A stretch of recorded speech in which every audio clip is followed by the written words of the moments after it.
hotel bombing was an attack carried out on July 22nd, 1946 by the militant right-wing Zionist underground organization, the Irgun, on the British administrative headquarters for Palestine, which was housed in the southern wing of the King David Hotel in Jerusalem.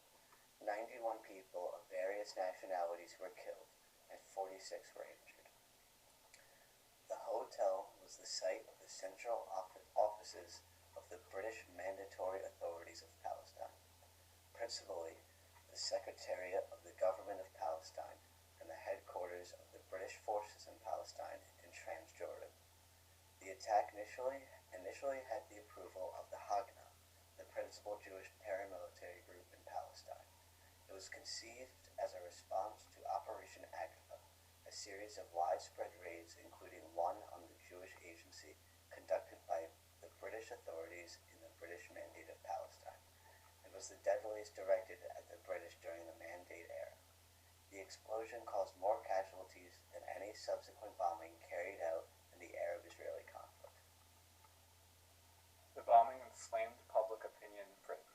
After the bombing, editorials in British newspapers argued that the bombing deflated statements of the government that it had been winning against the Jewish paramilitaries. The Manchester Guardian argued that British firmness inside Palestine had brought about more terrorism and worsened the situation in the country, the opposite effect that the government had intended. Speaker after speaker in the House of Commons expressed outrage. Ex-Prime Minister Winston Churchill, a prominent and enthusiastic supporter of Zionism, criticized the attack.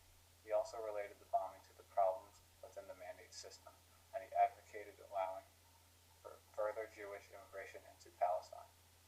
Chief Secretary for the Government of Palestine, Sir John Shaw, noted that the majority of the dead had been members of his own personal staff. He said, "British, Arabs, Jews, Greeks, Armenians, senior officers, police, my orderly, my chauffeur, messengers, guards, men and women, young and old, they were all my friends." The Jewish political leadership publicly condemned the attack. The Jewish Agency expressed their feelings of horror at the base and unparalleled act have been perpetrated today by a gang of criminals, despite the fact that the Irgun was acting in response to the Jewish resistance movement, an organization governed by the Jewish Agency.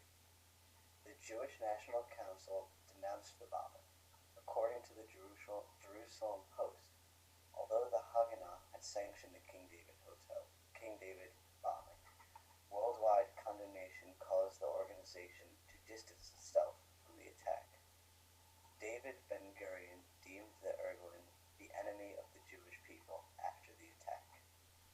HOTA, a Jewish newspaper in Palestine, labeled the Irgun perpetrators fascists. The Irgun issued an initial statement accepting responsibility for the attack, mourning their Jewish victims, and faulting the British for what they saw as a failure to respond to the warnings. A year later, on July 22nd, 1947, they issued a new statement saying that they were acting on instructions from a letter from the headquarters of the United Resistance, demanding that we carry out an attack on the center of government at the King David Hotel as soon as possible. Menachem Begum reportedly was very saddened and upset.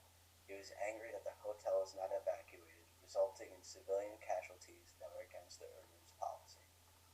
The Palestinians condemned the act, claiming that this bombing was an attack in the Holy Land. The bombing killed 91 people, including many Palestinians. The Irgun only mourned deaths of the Jewish victims because they attempted to kill the British and Palestinians, but not the Jewish people. This event further angered the Palestinians and gave them new reason to hate the Jews, and especially the Irgun, who they believed was a terrorist group. This act of terror was aimed to kill civilians and to scare both the Palestinians and the British. Overall, the King David Hotel bombing was a failure for all involved.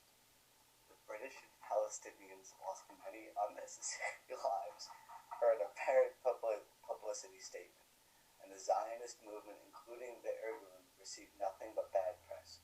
The bombing may or may not have